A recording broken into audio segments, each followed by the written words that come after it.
Hey guys, what's going on? It's your boy, the Mad Kiger, and back here with part 2 of the PlayStation 4 collection. I've tried to split this into mini subgenres.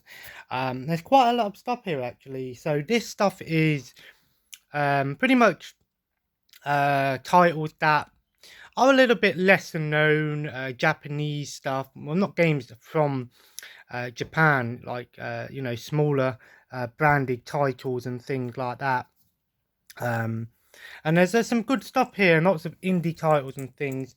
Um, but we'll start off with the VR titles that I have. Um, I do have the PlayStation VR. I haven't played much of it in a while, but I do want to go back to it. And the good news is there's a lot of games that are only VR, and then there are games that work with VR. So up first we have Superstardust Ultra Vr. I believe this includes two games in it, the hover tank version and the classic one. Probably quite hard on the eyes, mind you. We have Don't Knock Twice. This game works. If you see it says compatible, that means you can play it with or without the VR. Don't Knock Twice is a horror game, and you can play this with or without the VR. But I like to keep these games in the VR section. This is one that is required. You'll know if they're required because it will tell you they need these. This is Time Carnage. This is a sort of a shooter game. Then we have the Assembly. It's meant to include Perfect, but it doesn't include Perfect because it was second hand. A sort of adventure game. We have Downward Spiral, Horror Station. Again, I think this was like a shooter game or something. Everybody's Golf VR. Heard this is actually really good. Everybody's Golf is actually a pretty fun sort of golf game, but the VR version apparently is really fun. Eve Valkyrie, of course, is a very big game. But I believe this version is sort of more of a shooter rather than the traditional Eve games. Zone of the Enders, the second run of Mars. This does include the normal Zone of Enders 2 as well, but it does have the VR game. And Operation Warcade, which includes a new game and the classic arcade game. So yeah, there are quite a few good games on the PlayStation VR worth checking out.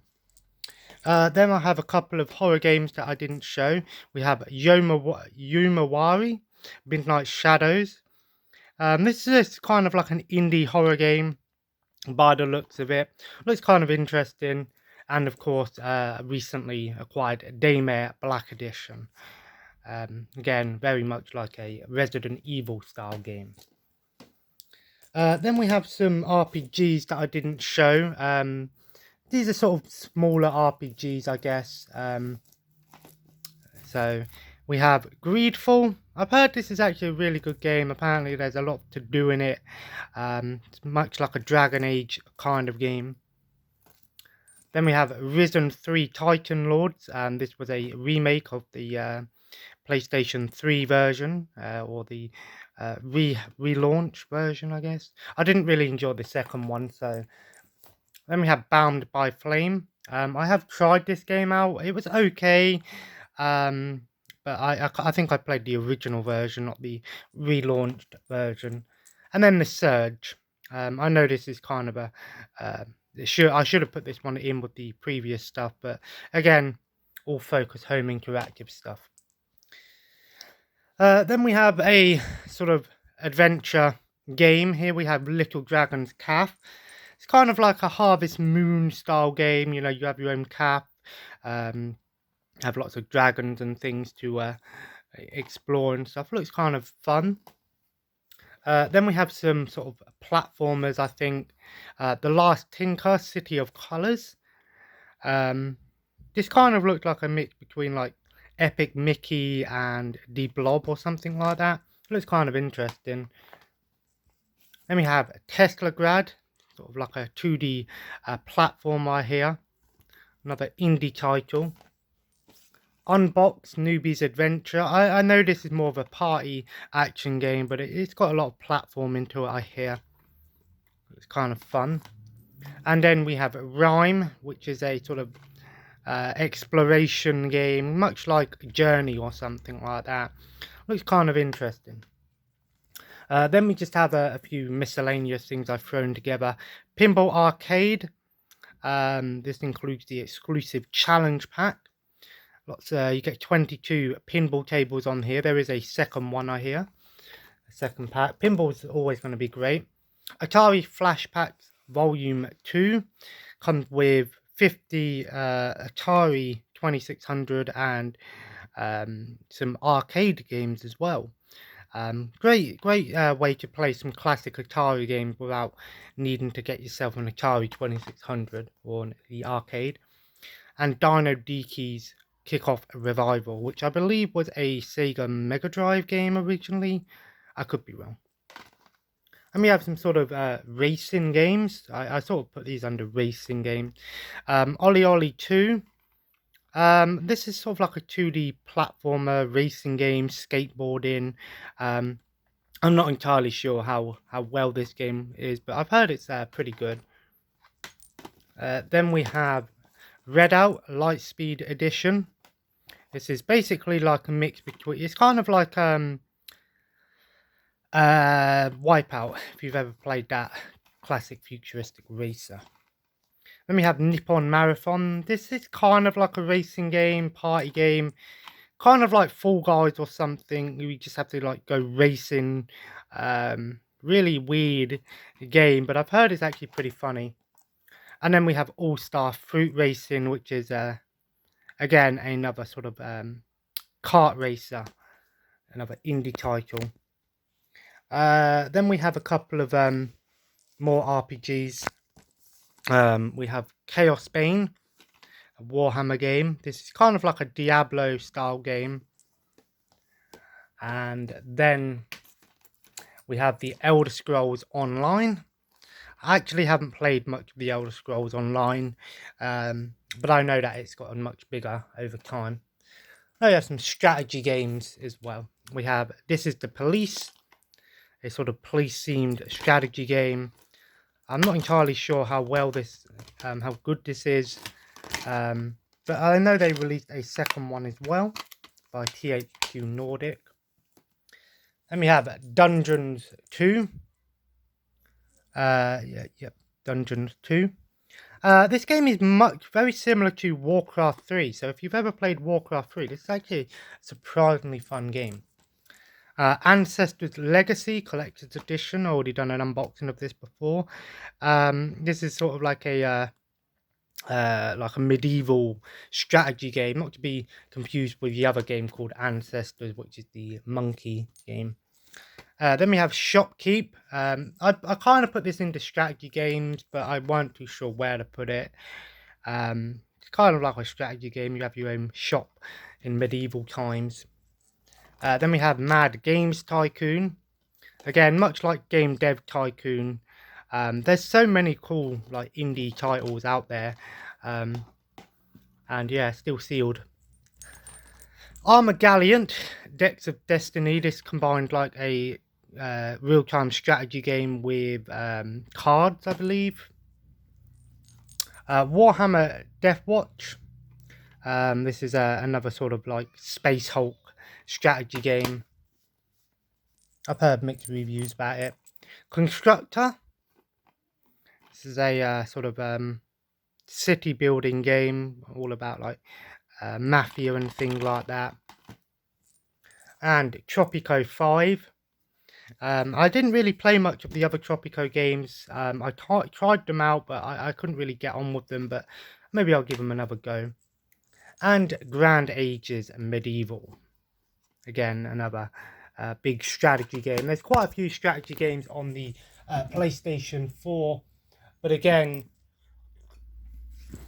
you know, it's really down to individual people on where you want, what kind of ones you want.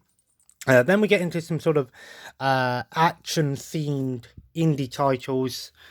Assault Suit Lenos. I believe this was originally a Sega Mega Drive game. I could be wrong, but this is a reboot of an old 2D shooter.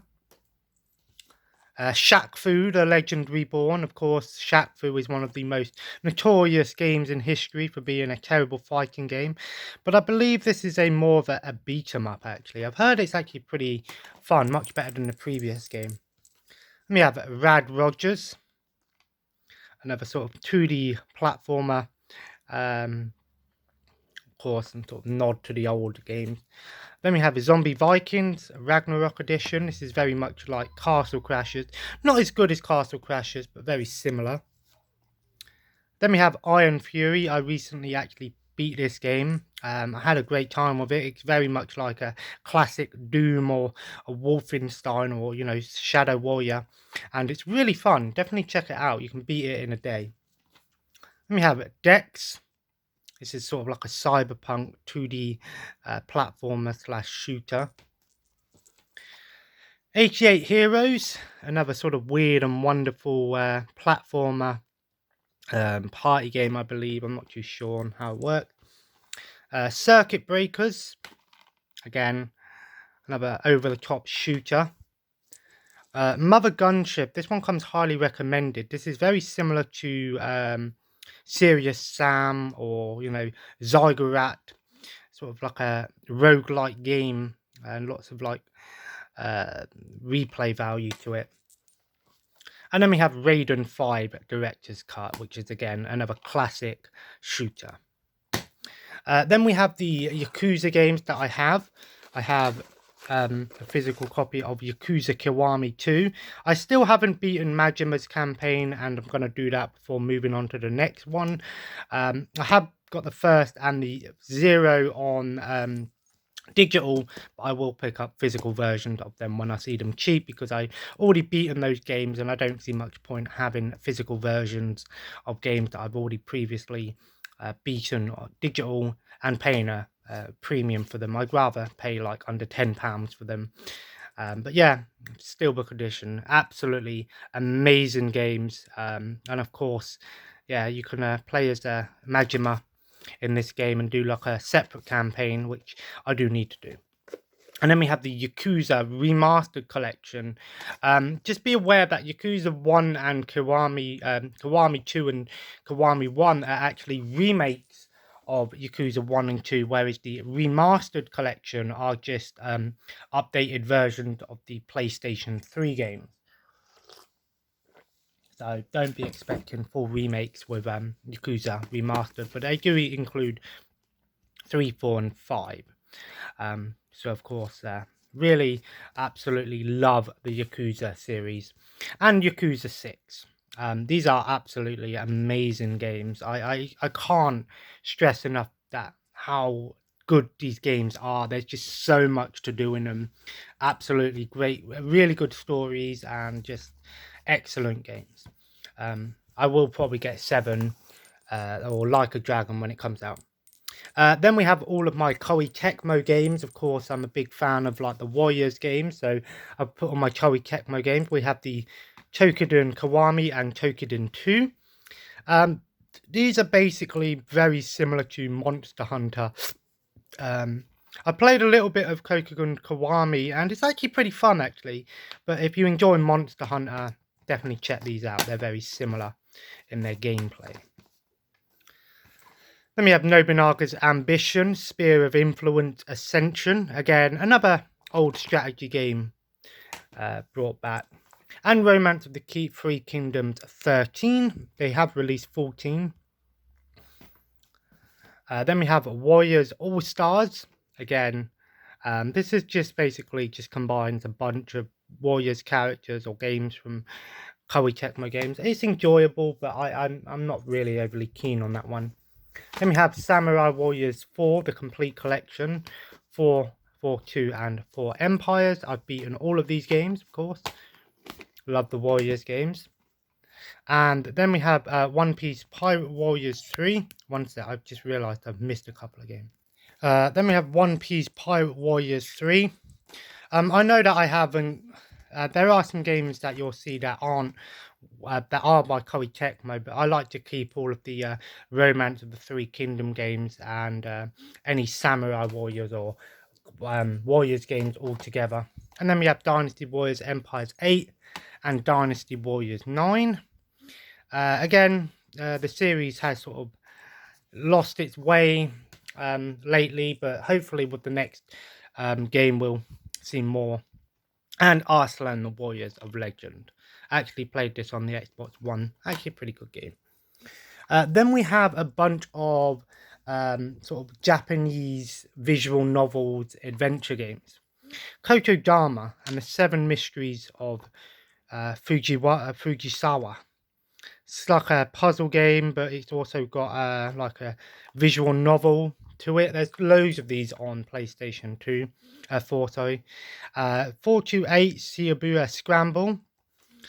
This one uses like VOD, like real life actors in it. Really cool sort of style game. And we have Chaos Child and Root Letter.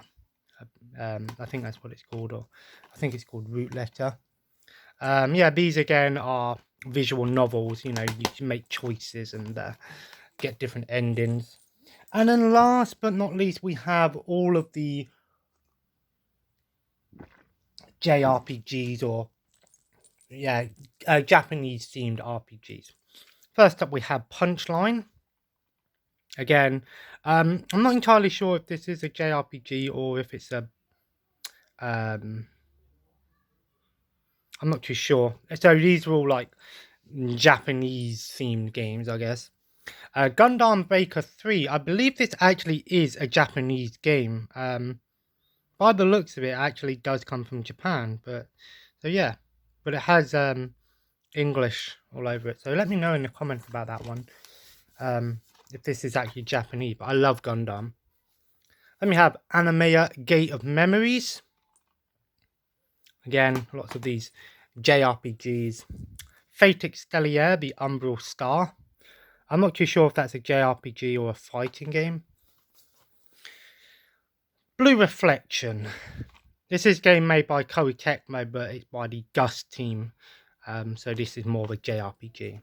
As is the same with Atelier Sophie. The only Atelier game that I have. There's quite a few Atelier games, and of course, these are well respected in the JRPG community. Kingdom Hearts, the story so far. This basically has, well, pretty much every Kingdom Hearts game that you need to know before playing Kingdom Hearts 3. Tales of Zestaria. I actually was corrected. This was originally a PlayStation 3 game, not the GameCube one. Deception, the Nightmare Princess. It's kind of like a JRPG, but you sort of like use traps to kill the enemies. It's really weird. Knights of Azure. Again, I don't really know a lot about these JRPGs. Achino Blade. I know this is more of an action game, sort of like a Devil May Cry style game, but again, gotta have them. Natural Doctrine. Another sort of tactical based RPG. Star Ocean, Integrity and Faithlessness. I've heard good things about the Star Ocean series. I actually haven't played any of them, mind you. BlazBlue Cross Tag Battle. I know this is a fighting game, but I just put it in with the Japanese sort of anime style games, of course. Then we have Akiba's Beat, another P-Cube big box game. I believe that's all based on music. Valkyrie Chronicles Remastered. I know this is more of a strategy game, but it's a really good game actually. It combines sort of like a real-time strategy with tactics, and actually a really fun game. Definitely check this one out. And last but not least, I know it's not really more of a westernized version, but it's still Final Fantasy 15. So there we have my PlayStation 4 collection updated.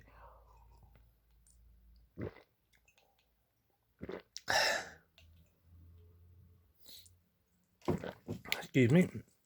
I gotta say that I'm actually quite happy with my PlayStation 4 collection.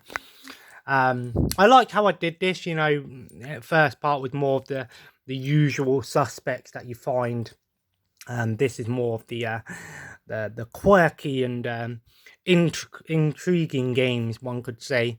I absolutely love collecting for the PlayStation 4 because there's so many different variables when collecting for it. Yes, you'll find the usual games, you know, your Elder Scrolls and your Fallouts and your Battlefields and your Call of Duties, but then you find games that you just wouldn't think exist, you know, like Blaz Blue and you know these you know visual novel games like Root Letter, you know, games that you just don't expect to see. And of course, Yakuza again is I know they have brought out Kiwami 1 and 2 and 0 on Xbox Game Pass, and that's fine. Don't get me wrong.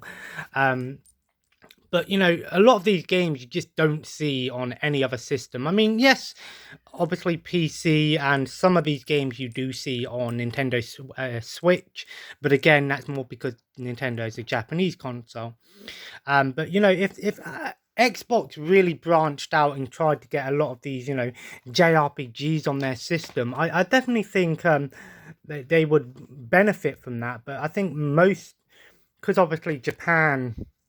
Obviously, Sony is much bigger in Japan than Microsoft is. You know, Sony gets so much more benefit from selling, you know, JRPGs and indie titles and things like that because they know that the fan base want it. But all in all, I'm actually very happy with my PS2 4 collection so far. I haven't counted how many games I have. I'm guessing about 100 or so now.